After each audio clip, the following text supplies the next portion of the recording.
welcome to the Kiwimana Bay. This week we are talking about commercial beekeeping in Australia with Victor Croker from Australia.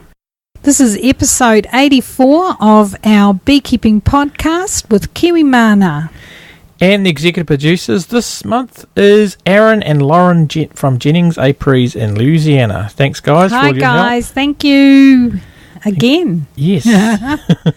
And welcome to the Kiwimana Buzz. My name is Gary. And I'm Margaret. And we are beekeepers from the hills, the Waishaki Ranges in West Auckland, New Zealand. The wild west coast of Auckland, New Zealand too. That's right. And our podcast is about beekeeping, gardening, and a lot of political issues sometimes when the environment is concerned. Yeah, especially relating to the beekeeping world.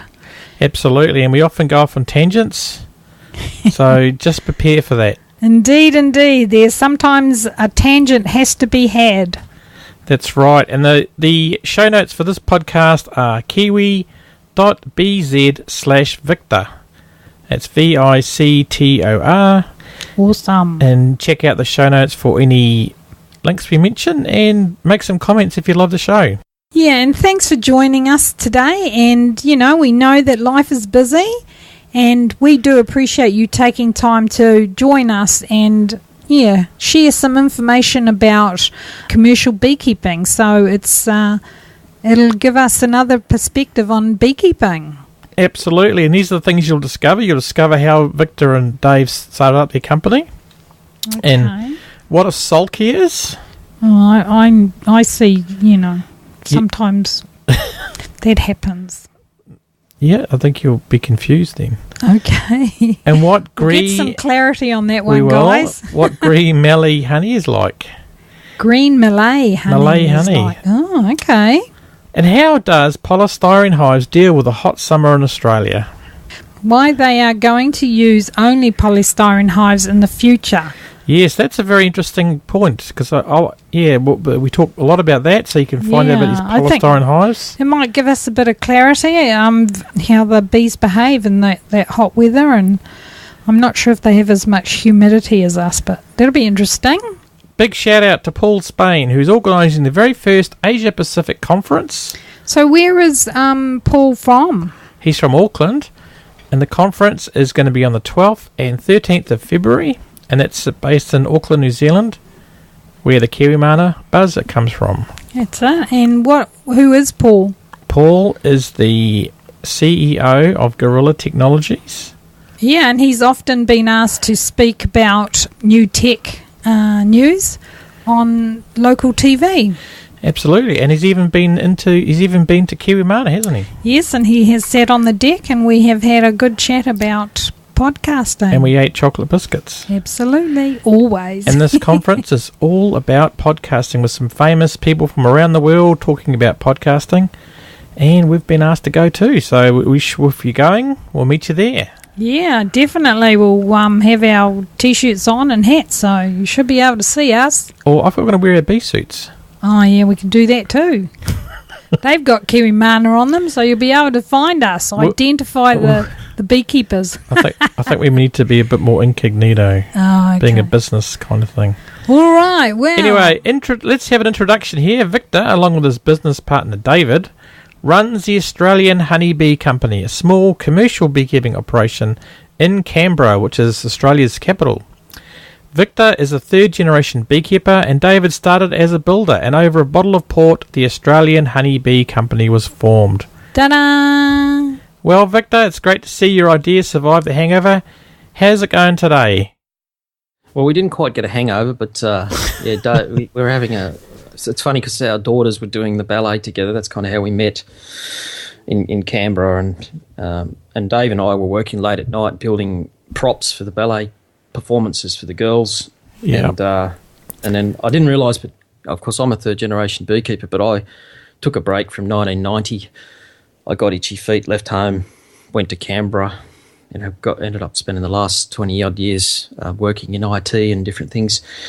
And then, of course, Dave, I didn't realise, but Dave's been wanting to be a beekeeper for many years, been reading books and studying, but didn't really have the knowledge, or felt he had the knowledge to start as a business.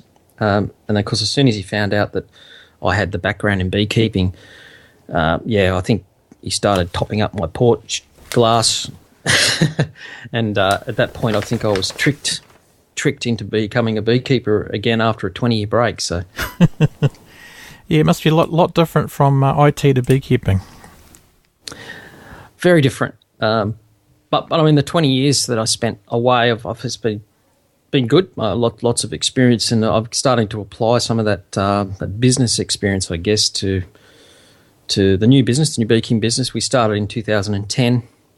We sat down and wrote a quick business plan and put some money up, and we bought enough materials to make up 160 hives of bees. We started with 10 frame Langstroth wooden hives.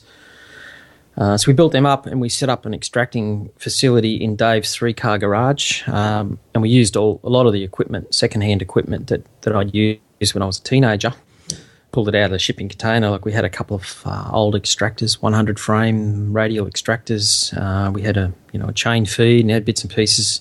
Pulled them all out, and then we complemented that with a bit more equipment that we found second-hand where possible.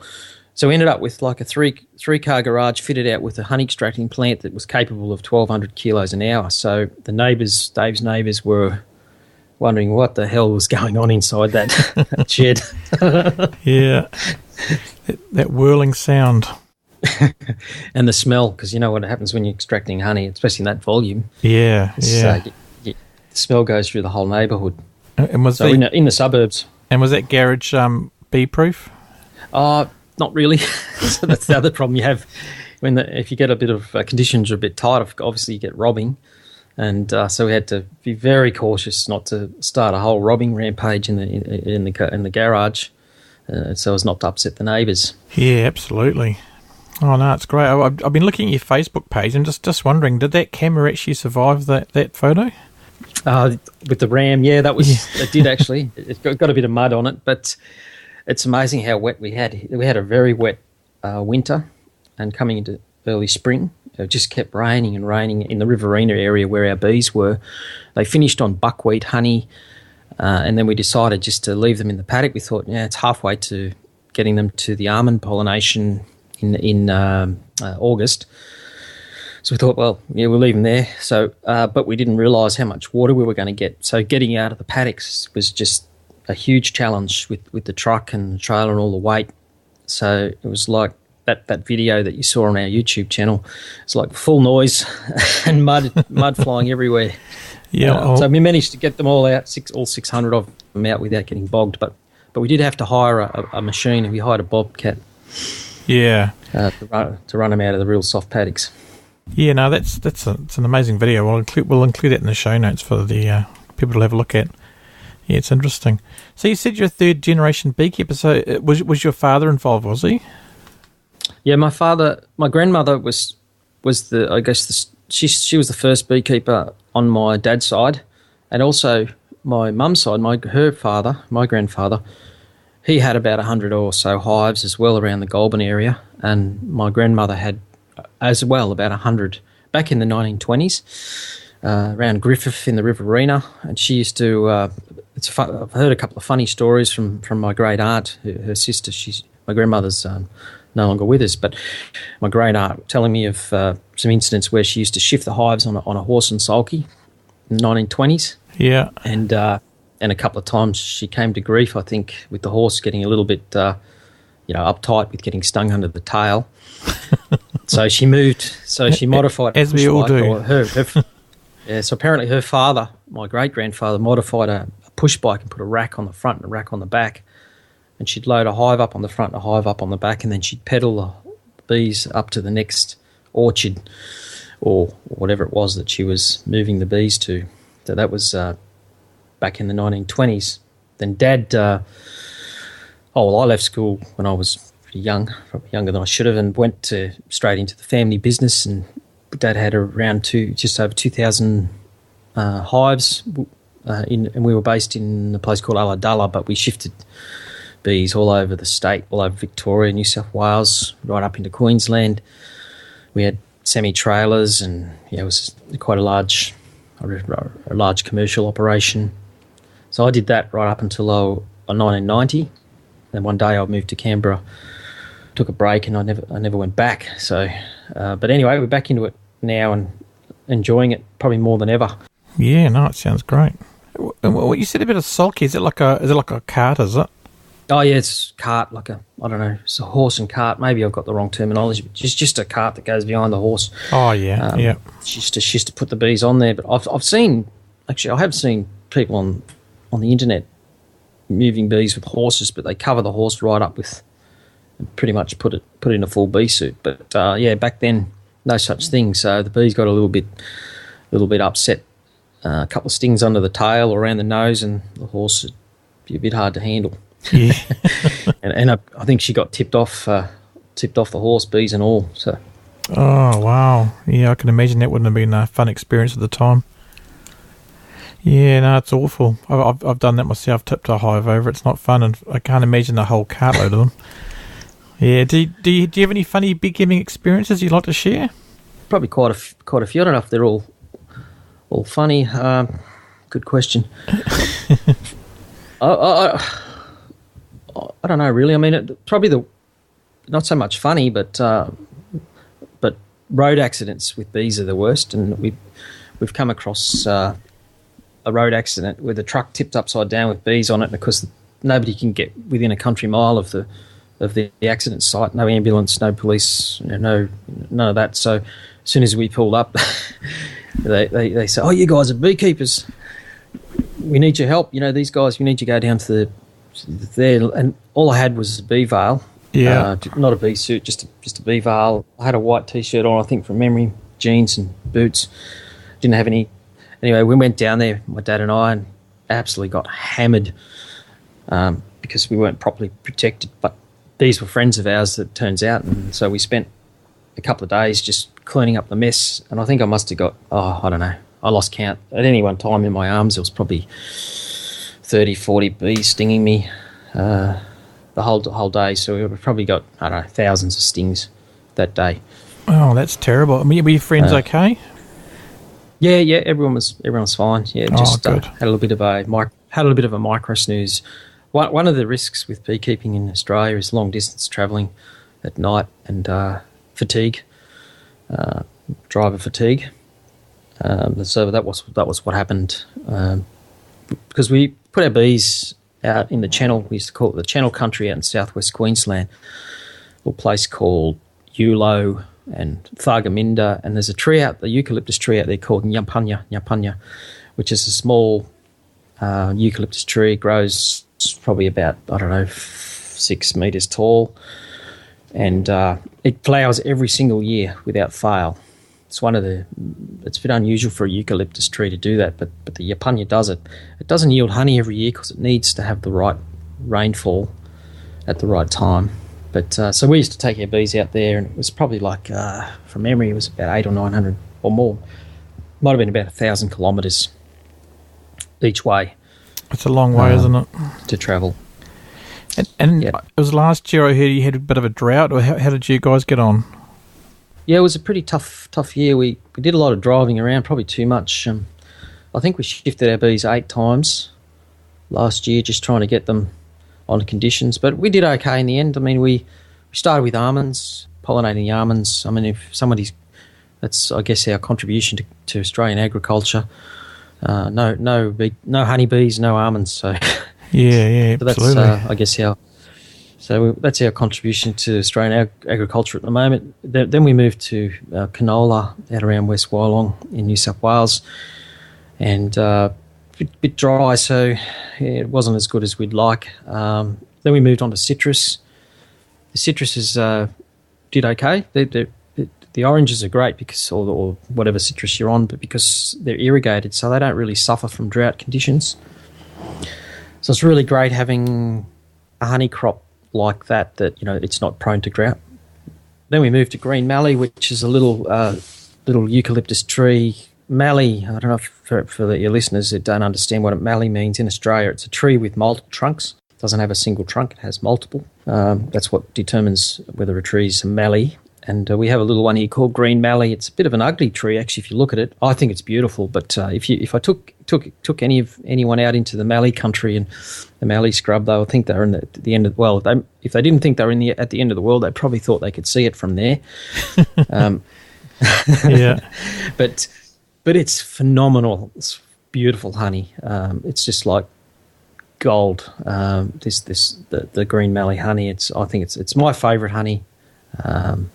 When you put it on your toast with real butter, it's kind of just melts in your mouth. So that was our number 4th shift, and then we moved to yellow box. Yellow box is fairly famous honey in Australia, eucalyptus again species. Then to river gum. Then we start getting in the hot time of the year, so that's around November, December, and that's really where we find our polystyrene hives accelerate. They just leave our wooden hives for in the dust. It's crazy. Yeah. It's crazy how well they perform in the heat. You would think that in the heat they'd be really bad because they'd keep it all inside. But how do you find them? The bees are like it's a spring day. You can have we've had 2 Christmases ago actually. We had a big heat wave come through.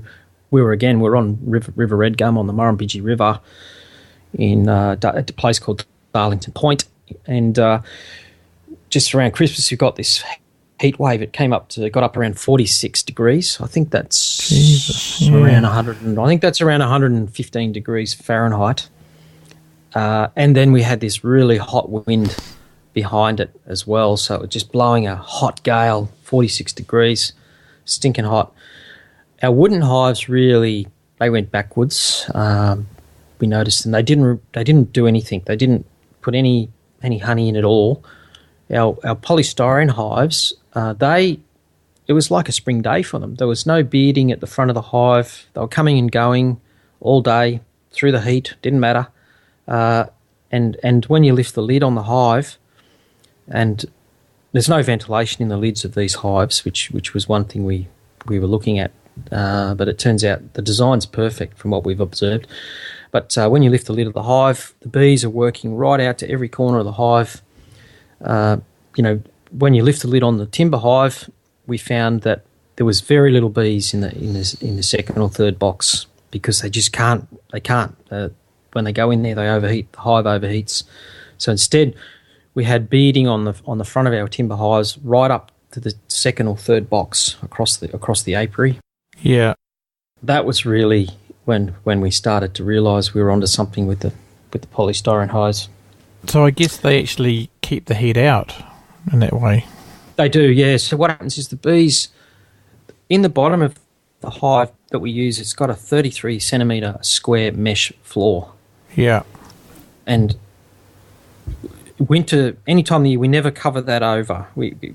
Even when we've got them up in the high country where it's snowing, we leave that open because the principle is once they've got the hive once they've got it to operating temperature, the correct temperature, there's nowhere the heat can't escape. And I actually saw some thermal imaging by, I don't know if you've heard of the Bunyip Beekeeper. He bought a new thermal imaging camera and he took some images of all the different types of hives, and that was last season. It's on his Facebook page if anybody wants to go and have a look at it. What's he called? But, sorry, the Bunyip Beekeeper. If you have a look, his name's William. He's a very enthusiastic beekeeper from down in Victoria. Oh, okay. We'll include it in the show notes. So he got some of these hives and he put them up next to all these other hives. He's got one of everything. He's really interested in all the different types of hives. He's got plastic, wood, you name it. He's tried. He's open to all types of hives. But the thermal imaging showed that it's a pretty high-tech little camera he's got. It shows actually how much the difference between the temperature of the device, the product that the thing that you're photographing and ambient temperature.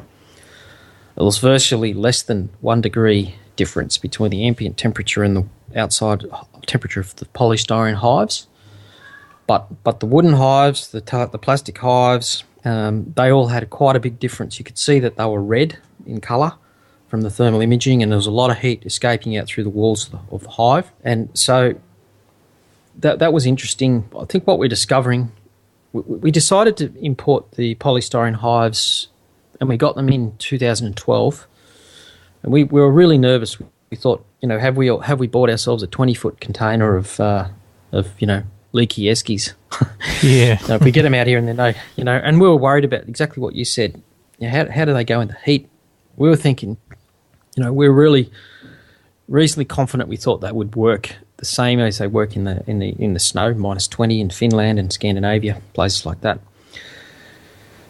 But once we got them out here and we realised they perform so phenomenally well in our climate here, then we got another 40-foot container then the next lot. So we're now running 450 of these hives, and we've got our 150 or so wooden hives still running. We are planning on going to all polystyrene. It's a no-brainer. I mean, for us as a business, just from a business perspective, the business case is huge. So I think they do cost a little bit more. You've got exchange rates and you've got international freight and all of that. But we found that from our records, we're getting between 35 and 50% more honey out of these hives in a season. So the business case is huge. But if we put that aside, because not everything's about the dollars, the bee health is what we've noticed is the thing that's the most satisfying. Because, for example, we've just taken our bees off almonds, so they come through winter out in the Riverina, pretty cold out there. Gets down into the minuses, frosty conditions. So they went from buckwheat. When buckwheat ended, they sat there. We moved them to almonds, and we didn't touch them. They stayed on almonds for a month, and then we moved them to canola, and that's when we did our winter cleanup. We found that when you look in our timber hives, you can see the watermarks on the frames, on the outside frames, on the brood. And then the next thing we noticed is a pile of chalk brood out the front of the hives, where the hives had been trying to get the hive back, the things back in order, and they've been cleaning out all the dead chalk brood. Yeah. I don't know if you have chalk brood in New Zealand. Not so much, a little bit, but not common anyway. Yeah. Yep. So we noticed that polystyrene hives, no such thing, that just completely dry. You could see there was no sign of any condensation I've never seen condensation in these hives, by the way, at all, ever. They're a dry hive. Yeah, that's all year interesting, round. eh? And do you run ventilated boxes, bases on your wooden ones as well? We put vents in them now. We're trying to sort of mimic what the polystyrene hives do for the bees. Yeah. And how do you find so those? We have put some vents in. It's still... It improved it. So what we did is we put a sheet of 20 millimetre polystyrene in the lid. Yeah. We've got standard migratory lids. They're about, 45 millimetre frame with a WeatherTex top. We've got them. They're painted white, obviously for our summer. Yeah. And then we've slipped what we did in winter, or not even in winter, but in when it's cool, you'd take the lid off and you could almost, after 2 or 3 lids, you could probably fill a cup of water. Just the water would just run out of the lids. Just the condensation hanging under the lid. It's amazing how much just hangs there. You'd think gravity would get the better of it. So once we put the 20 millimetre polystyrene sheet inside the timber lids, we found that it cut the condensation down by probably 80-90%. So that was a big step forward. So the thing that we've discovered is that the thermal performance of the beehive, I think, has been long overlooked. It's hugely important, in our opinion, and based on our observations. And I guess our theory is that a colony of bees is they're like a pool of resources. They're like, a company with 5,000 employees or an army with 5,000. The more of those resources that you can assign to productive activities, and productive I'm talking about things like foraging for nectar and pollen, hive hygiene, defence against robbing and wasps and hornets and things like that. So the less resources that are required to do thermal management of the hive and maintain the internal environment of the hive at the right temperature, the right ventilation, to deal with excess condensation, the more bees that are available to spend doing things like hive hygiene. And that's why I think we're getting the bees, finally they get the weather that's okay, and they do a big clean out, and then we end up with a pile of chalk brood out the front. But the polystyrene hives, there's no chalk brood in the hives at all, and that's because they've been warm all winter, and they've been able to assign resources to keep the hive hygienic. And it's my theory, it's our theory. I mean, we are are planning to do. We're getting prepared to do a research project just for ourselves, but we'll publish. We're planning on making the data available. But we're going to be running an apiary of 100 colonies. 50 of them are going to be our polystyrene hives, and 50 of them will be our Langstroth timber hives. We're going to run them together as a single apiary. And we're going to collect all sorts of different data, including the honey that they produce, chalk brood counts, fertility rates, and all those sorts of things. So that's going to be running over the next 2 years is our plan. So we're planning all the materials at the moment, and we're setting up all the new nucleus colonies ready to go into those hives. So we want to stand that apiary up in the next few weeks. Yeah, that sounds like a good experiment. I feel like we're just compelled that we have to do this because of the observations and our experience with having a hive, that's super thermally, has got super thermal performance versus a standard, wooden hive. And if you think about it, colonies of honeybees have been living in hollow logs for millions of years, and if you look at the logs that they've been living in, like big trees, big oak trees, things like that have got like 8-10 inches of timber around them, they've been living in an environment with huge thermal mass around them. Yeah. And we put them in a pine box, which is 20 millimetres thick. It's got an R rating of around R1. If every one of the listeners know what I mean, but R is the insulation rating of the product. The R rating on these hives, I think the walls are up around 6 or 7 R6 to R7. The lid is about R10. So we're talking like 5-6 times the insulation rating.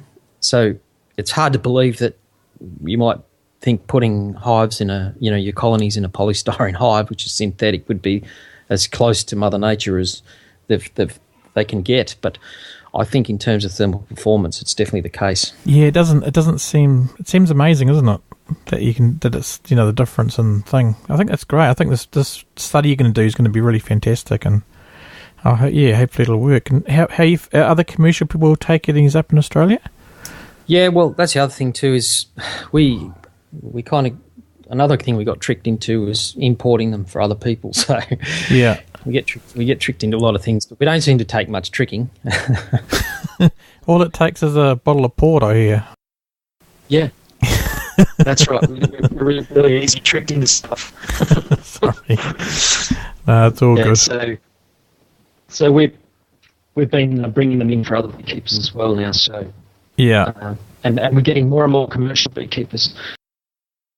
I'm amazed since we've started to import these products how many startup beekeepers there are. It's like this huge movement. I didn't realise it was happening until people started finding us on Facebook and YouTube and stuff like that, and contacting us about the hives. But every week I'm getting contacted by people that are starting up. Just before I took this call, I had a phone call from a guy who wants to have 30 hives running by Christmas and have a little sideline business. I think the really cool thing about beekeeping is it doesn't have to be the big commercial thing to be a business. In many ways, the commercial thing, it's hard yakka, and we're always pushing hard and pushing our bees hard. Sometimes having the smaller operation, I think the person that's got 30 hives, one of the guys that are running these hives now in Canberra, he's got 30 hives running in his backyard in Canberra in the suburbs, and he produces, I think he said, about a tonne of honey a year, and he bottles it all up and sells it. He's got a little shop in Canberra, like a chocolate truffle shop, I think, and sells all his honey there. So, I mean, that's a great little business model right there. So that's, I think, the cool thing about beekeeping is so many different business models you can choose that suit, how you want to operate. Yeah, absolutely. And it gives you a bit of freedom too, to just, do your own thing. And you're not reliant on a boss telling you what to do and stuff, are you? Well, not when you work for yourself anyway. Yeah, absolutely. I think that's one of the attractive things. You're out in the outdoors.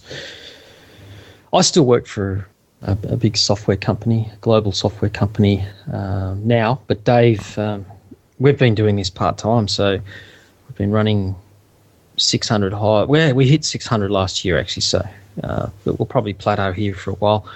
But my business partner really only has just gone full time, so we've been running this part time. So we've been doing a lot of weekends.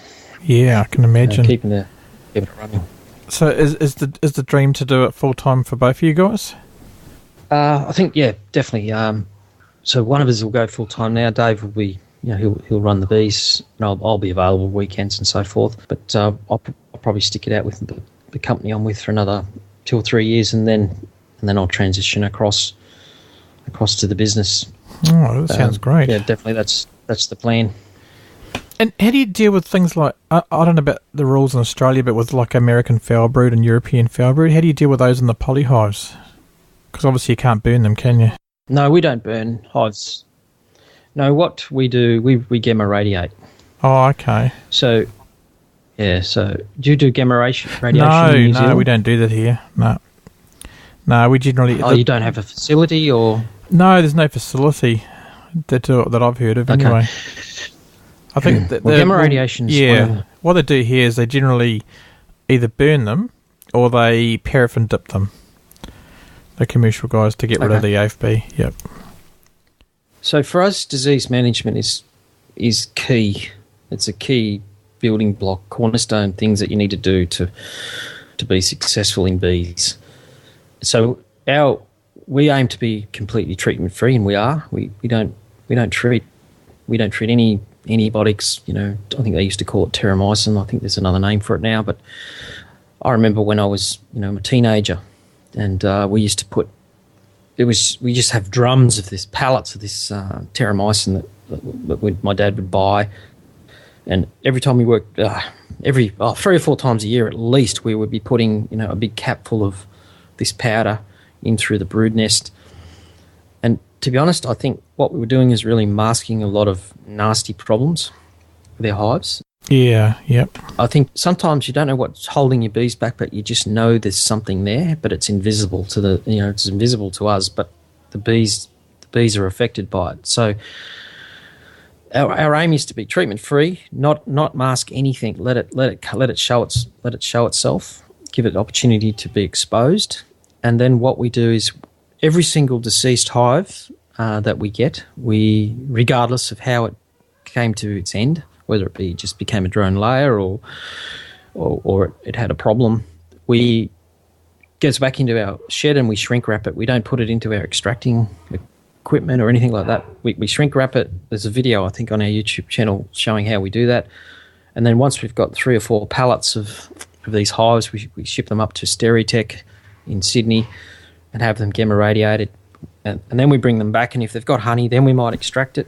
We don't want to put any contaminated equipment in touch with our extracting equipment. We don't want that, just trying to cut down on any opportunity for these types of things to spread throughout our operation. So the aim is to have the most clean environment. What's the word? The most, the cleanest sort of sterile possible, I guess. You were trying to get sterile environment. For our bees. Yeah, absolutely. That sounds a good idea. But how does gamma radiation work? Is it like an X-ray? Is it? I don't understand the technology fully, but it basically puts a radiate. It kills every living thing from chalk brood spores, AFB spores. It kills everything. You see, effectively what we're doing is getting rid of all the invisible nasties. Yeah, that are in a hive, and it's a constant cycle. So every single deceased hive, it dies out. We bring it back, and we start fresh. And it doesn't leave any radiation on the hives? No, there's no side effects whatsoever. Oh, that sounds interesting. 0 side effects. Yeah, no, there's no side effects to gamma radiation. What you're left with is a completely clean, sterile beehive, or frames, the whole lot. Yeah, I think they do that here. Sorry. I think they do that at the border control here for when fruit's imported. Something similar. Yeah, they might give it a light dose. Yeah, to kill things. I think we do it here as well. The Stereotech facility does. I see truckloads of different products going through there, getting sterilised. So it's a great, clean way to sterilise. It's a pity you don't have one there, because it's like God's gift to beekeepers, gamma radiation, because we don't have to burn our materials. And it's for us, it's reasonably expensive. I think it's about $8 or $9 per honey super or honey box. Yeah. So, I mean, disease. So then the other thing is just constant surveillance. We do an annual health check. We try to go through every hive once a year, but then we're always looking for it, and we've got pretty good at finding the hive that's just a little bit off the pace. We did have we got AFB around 3 years ago when we first started going to almonds. We came back, and a few months later I found it, and I'd never seen it really firsthand in my own hives before. Even back when I was working with my father with 2,000 hives, I'd never seen it, I think. So it was a bit of a shock. So that's when we started thinking about our disease management plan, and I think, we've got to get on top of this. And there's two types of approaches here in Australia. There's the one that's probably illegal, but a lot of people do it, is just feed terramycin, and it masks the problem. The problem goes away. But if you stop feeding, the problem will come back with a vengeance, and not only that, you'll have it through every single piece of your equipment. Yeah, I guess you're just masking it, aren't you? Yeah. You are, yep. So, or the approach that we take, and sometimes it seems like the hardest path, but we think it's sometimes the high road is the easy road in the end. And that is just zero tolerance, radiate everything that comes back.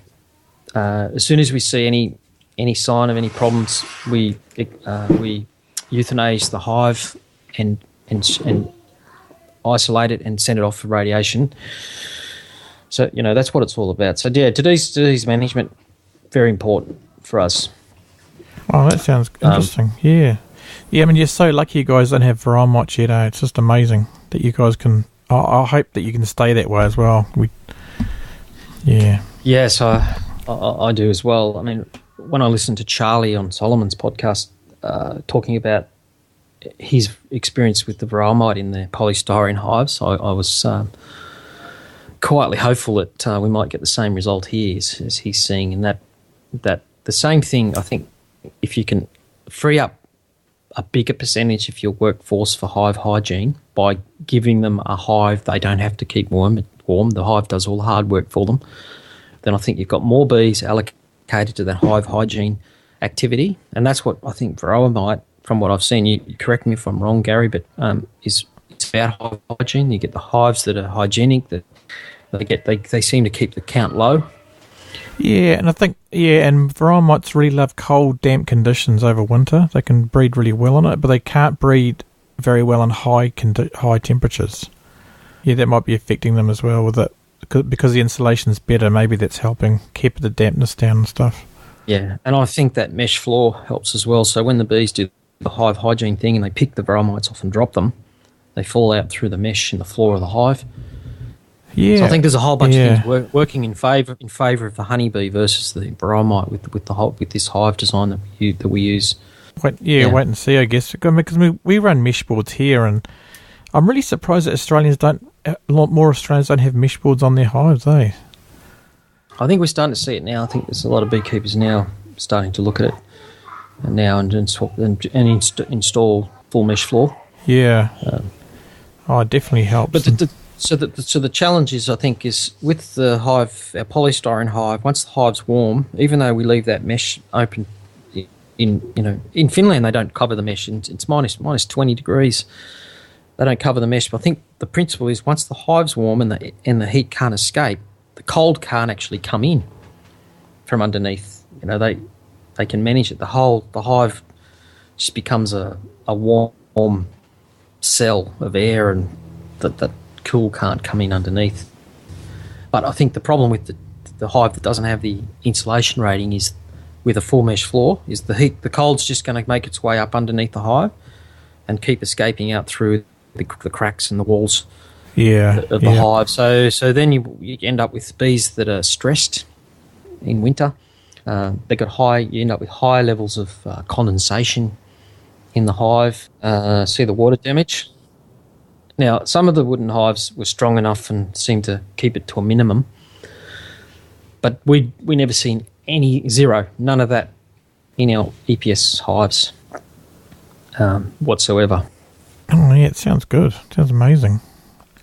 I might get one to try it out.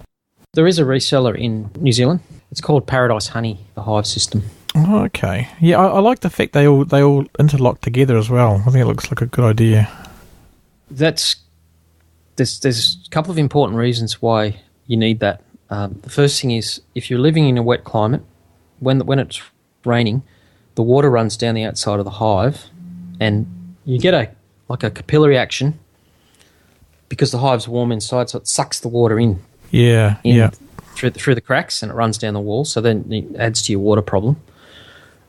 So having that profile that you see on the box there means it's impossible. The water can't get in this hive. You have to be in a flood because the water runs down the outside. It can't run in because it has to run in and up over the top of that profile. So that's one reason. The other reason is if you're a migratory beekeeper, it's designed beautifully for migration because the hives lock together. You don't have any problems with the hives wanting to screw on the box of screwing on top of each other when you're handling. They just lock together, and you don't have to strap them very tight either. They strap. We use just a standard hive lock with polywoven strapping. Yeah, which works very well on these hives. Yeah, no, I saw your video because you've got a really interesting YouTube channel, so I'll put that in the show notes too. So you've got quite a lot of content there. It's good. What's the biggest issue facing beekeeping for you guys in your area at the moment? Biggest issue facing beekeepers, I suppose, the drought, for you guys. Droughts are a thing that's just a natural thing Australia has to deal with.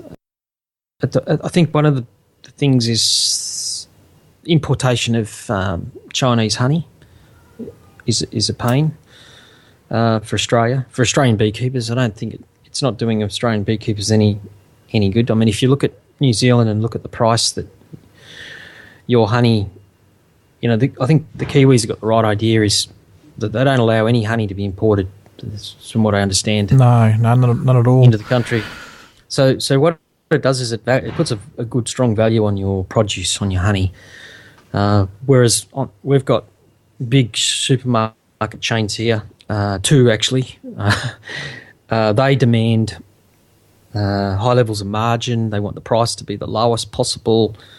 And then we've got a big packing facility that just to meet that requirement just imports thousands upon thousands of tons of Chinese honey. And then what they do is they blend it with our honey. And you'll see on the jar there's this small little fine print that just says packaged using Australian and imported products. But it's in really fine print. And people don't realise what percentage of Chinese honey they're actually, not just China, I think Brazil and places like that, but in particular Chinese honey. So, and then if you pick the jar up off the shop shelf and turn it, you'll see it's really liquid. It's really runny, like it's got a higher moisture content than the honey that we produce here in Australia. Yeah. So I would argue that our honey in Australia is up there as one of the best in the world for a number of reasons. Firstly, the range of floral resources we have here. I mean, we've got something like 700 species of eucalyptus, of which only 15 occur outside of Australia. So they're all but 15 are native to the mainland and Tasmania. So our floral resources are huge. The leptospermum, I think we've got around 200 species of leptospermum here in Australia, and I don't think we understand the science behind that yet. I know that we're starting to find some pretty amazing UMF factors on some of these honeys here in Australia. And secondly, we don't have varroa, so we're not treating our hives with lots of chemicals. In fact, I believe we're the only continent in the world that doesn't have it. So our honey and our beeswax are probably the cleanest in the world overall because we don't have to put chemicals in our hive to treat that nasty thing. But I think all this activity with importing Chinese, it's just devaluing our product. Yeah, absolutely, yeah. Because in our last podcast, we talked about, there was an article in the Sydney Morning Herald about exactly the same thing, and it's just crazy. So, I mean, I guess it's up to you guys to tell the public that this stuff's just crap, eh? Yeah, so I think one of my missions is to get involved in marketing Australian honey globally and promote just how good it really is to the world.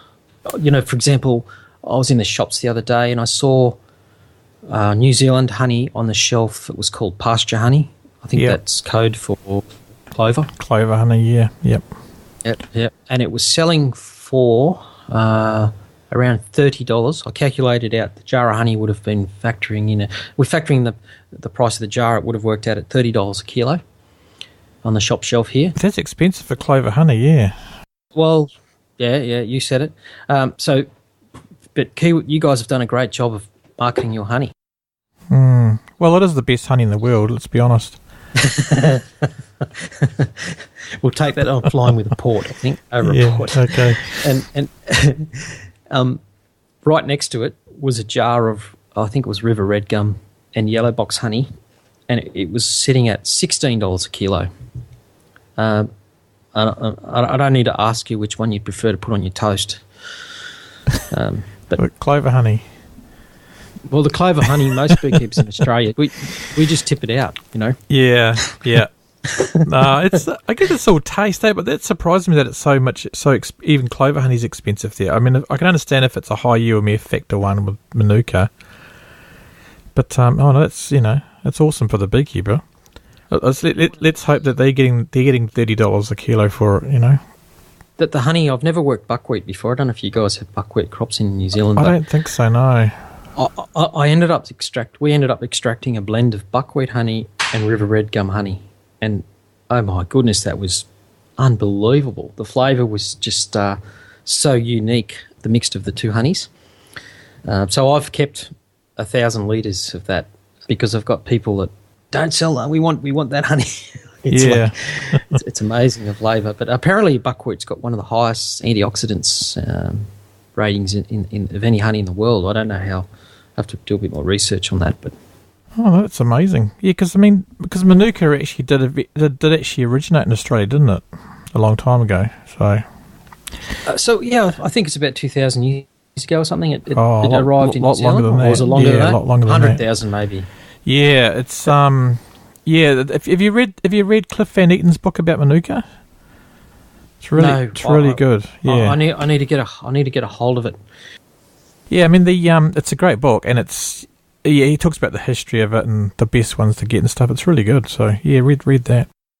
Yeah, there's one over here called Leptospermum polygolium or something like that. I think that one at the moment is sitting on top of the list as far as the UMF factor rating. Yeah, I think that one grows in northeastern New South Wales. Northeastern New South Wales. Yeah, and I think they're having a lot of luck with ones in Tasmania. There's a lot of guys in there with some. They're doing a lot of testing on the ones down there. So, yeah, because Tasmania and New Zealand probably is a very similar climate. One of the challenges we have here with the UMF factor honey is because the diversity of our floral landscape. So it's very difficult to get just one plant flowering in Australia.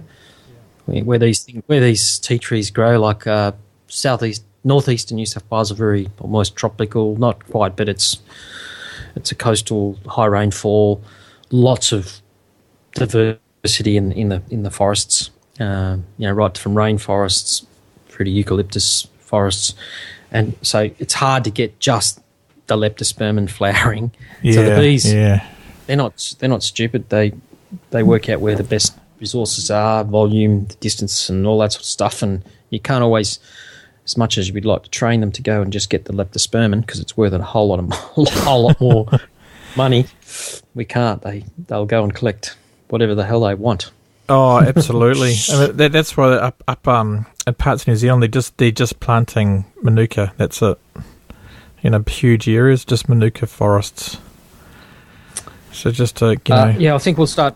We'll start to see that, I think, in Australia. I know it's interesting. Capilano, our biggest honey packer here, bought out a beekeeper, purchased his whole operation, paid an absolute lots of money for it. Paid something over $5 million or up or something ridiculous amount of money. It's on there. It'll be in their public records. They're a public company, but and one of the reasons was because this particular beekeeper did have lots of Manuka. Or leptospermum. We call it jellybush. I think they call it jellybush. It's not actually. Yeah. It's not quite. That's the Leptospermum polygolium, I think. I don't know if I'm pronouncing it correctly, but it's so he had lots of bee sites in the forest, state forests, leased and so forth, with the jellybush on it. So Capilano were chasing the leptosperm, and I really think that the science is very immature at the moment on what the uses are for this honey. I think it's going to be exciting to see what they can actually do with it, in the medical profession and things like that. In the longer absolutely. Term. Yeah, because we recently, Dr. Peter Mollin, who's the guy that discovered the medicinal purposes, he recently passed away, so that was sad. But you research stuff that he's been doing. I saw that in your newsletter that he passed away. Yeah, it's sad. He was a nice guy. So, he did a lot of stuff with burn victims and MSRA victims, people, patients and stuff like that. It's amazing stuff. No, that's great. I mean, yeah, it's good stuff. Yeah, I mean, do you find you get, with all this Chinese stuff coming in, do you find that spreads diseases as well? That's a good question. I don't know what treatment it gets when it arrives here. Probably doesn't, but it comes in, the thousands of tons, container loads of the stuff, and it gets blended with our honey. But one of the good things, the Australian government's taken some good steps. I think in the next few months you'll see mandatory packaging laws where they'll have to publish, and I think the design, they surveyed the community with some different designs, but I think the design they've come up with is really clear. When a consumer chooses a product off the shelf in the supermarket, it will clearly say this honey is 20% Australian, 80% Chinese. It's going to clearly say that. So they won't be able to hide behind that little label which says packed using Australian and imported products anymore. Oh, that's going to be great. Yeah, that's a good step forward. I think the problem with beekeepers and the government is that beekeepers are a very small minority, eh? That's what I think the biggest issue is. And you can't really yell and scream at the government because they just don't listen, I think. I don't know how you feel about that. That's correct, yeah. With just a small group, minority group.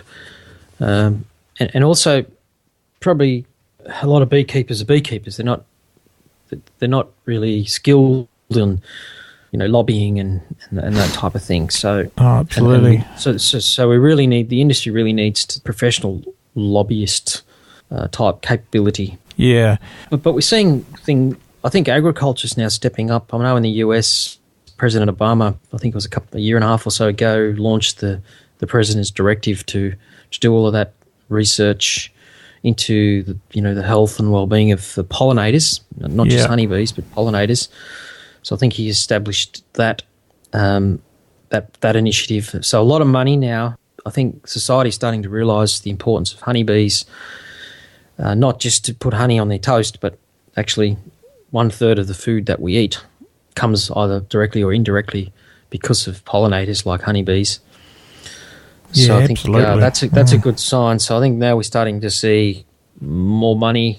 Hopefully we'll start to see more money like that in Australia as well, and places like New Zealand where we can start to engage in more research. But the CSIRO, actually I wrote to the CSIRO, I'm hoping they write back. Yeah. I'd love to, we would really love to participate in that research that they're planning to do or are doing with trying to understand the effects of insecticides and things like that on how honeybees behave, and things like navigation systems.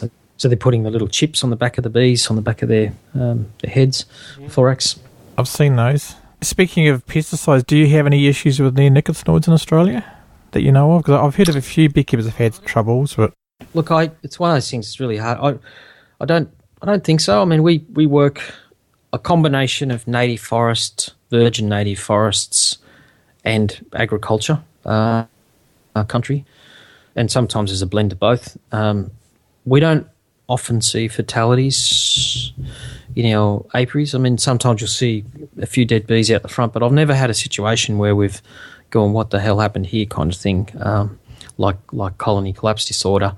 And a lot of the farmers, we're pretty careful about the properties we choose. We've built up relationships with a lot of these property owners, and the types of property owners we like to deal with our bees are the guys that are really focused on protecting the environment.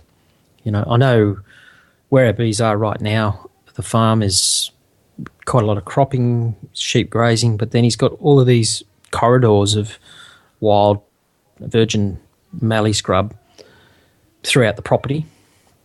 So, they're protecting that habitat of a lot of different pollinators, bird life, all those sorts of things.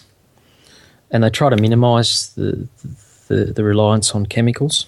Oh, that's awesome. But that said, unfortunately, every industry's got those trigger-happy operators that they're always out with a spray cart, putting more chemicals out, trying to milk that last dollar out of their country. Oh, yeah, I know. And it's not only it's not big ag as well. It's also people in homes spraying their wet lawns and stuff. Spraying the beautiful dandelions and stuff. It's crazy. And educating people that you don't need everything green. You don't need green hedges and green. Because bees can't see green, so it's useless to them. Yeah, there's a well-known advert here on TV, and they're actually spraying an active dandelion with a flower on it. And I'm going, oh my God, that could be some bee's lunch. Yep. Or another pollinator. Exactly. Oh no, that's crazy. So that canola you were talking about before, if those are coated seeds? No. Oh, that's fantastic. No, I checked on that. Yeah, so the properties we're on, we double, triple check this. No, there's no genetically modified crops where we put our bees, place our bees. So we keep our distance. I'm still not sure. I don't know how much. I can't. We haven't tried. Haven't had our bees anywhere near a genetically modified crop that we know of. Oh, so no, this is just neonicotinoid ones because the neonicotinoid treated seeds. Yeah, I think I think the maize in New Zealand is using those coated seeds here. So, but I'm not sure about canola. I've never seen the fields of canola like they do like in England. It's like fields and fields of yellow. I've never seen that here yet. Oh, you need to come to New South Wales. It's quite a bit. This year there was just a sea of yellow out here, and we had all that because we had all that rainfall, late winter, early spring. The crop ended up being the crop where our bees are. It was over my head, the canola crop. Wow, it is beautiful. And I walk into the crop, and I'd have to, I couldn't see over the top of it. Huge crop this year, just because of all the rain. No, that's awesome. But now we're heading into a hot summer. So Dave's out working the bees right now, actually, and he said it was a bit stinking hot out where he is at the moment. I think it was getting up in the very high 30s already, and it's only October out there. And so the canola crop burnt off very, very quickly in the last week. Yeah. Once that heat kicked in, it burnt off. So, but the good thing is a lot of eucalyptus trees like the heat, and they really produce better nectar quantities once you get heat. Yeah. The hot weather. Hot nights as well. Trees like yellow box and river gum, they like really hot, humid, hot nights. The kind of nights where you can't sleep because it's just too hot. Yeah, and you can't open the window because there's too many mosquitoes. Yeah. That's what we have. Yeah, no, that's awesome. And I was because with the El Nino, they reckon it's going to be a very long, dry summer. So hopefully you get some rain in the middle of it, to get some nectar out there for you. Yeah, hopefully. I'm just a lot of the trees we'll target this year. I'm hoping that there's enough groundwater, and they've had a good wet enough winter and to be still productive when the time comes around through summer this year. Yeah, absolutely. So, well, thanks so much for coming on the call, Victor. That's been really great. What's the best way for people to get in touch with you? Well, you can email me. It's Victor, Victor, at AustralianHoneybee.com. We've got a website, which is just AustralianHoneybee.com or .com.au, both work. Facebook is just facebook.com/Australian Honeybee. And then, of course, if you search on YouTube on Australian Honeybee, you'll find our YouTube channel. Easy enough. And we'll put all those in the show notes too. Yeah, the content we publish is not studio. We just take it on the fly. We think, some people might be interested in this, so we'll grab the video out of the truck and do a quick 3 to 5 minute video. And so the feedback we're getting is people love it, so we'll keep doing it. We'll keep putting absolutely short videos up. I do take it for granted. I mean, we've been beekeeping for a lot of years, and you just take it for granted some of these things. But there's people out there pulling their hair out. If I could just give them that 2 to 3 minute video, I could show them. It can be a big help. Absolutely. Now, there's some good stuff in there, so it's really good. And the show notes for this one, everyone, will be kiwi.bz/Victor. It's VICTOR. Well, thanks so much again coming on, Victor. And say, well, it's fortunate Dave couldn't come along as well, but say hi from us. And he'll be able to listen to the show likewise. later. Yeah, thanks. And say hi to Margaret. I will. We've listened to Margaret, David. Dave and I listen to your podcast as we're travelling. Yeah, and we get a lot of laughs out of Margaret. Banana. I did say that. Yeah, that has become very popular. Yeah, absolutely. I'll tell you passed on a banana greeting. Banana. Bananas indeed. Thanks, Victor, for coming on, and we'll pass on that greeting to Margaret. And thank you to you for coming on the show, and thanks for you guys listening. It's awesome. Yeah, it's summer here in New Zealand, so we're very busy with the bees and working outside. It's been great weather lately. And those polystyrene hives do sound like an interesting idea. I must see if I can get one set and just try it out and see what it's like, what the difference is. Anyway, thanks for coming along, guys. It's fantastic. We really appreciate you guys downloading the podcast. And we'll talk to you in a couple of weeks.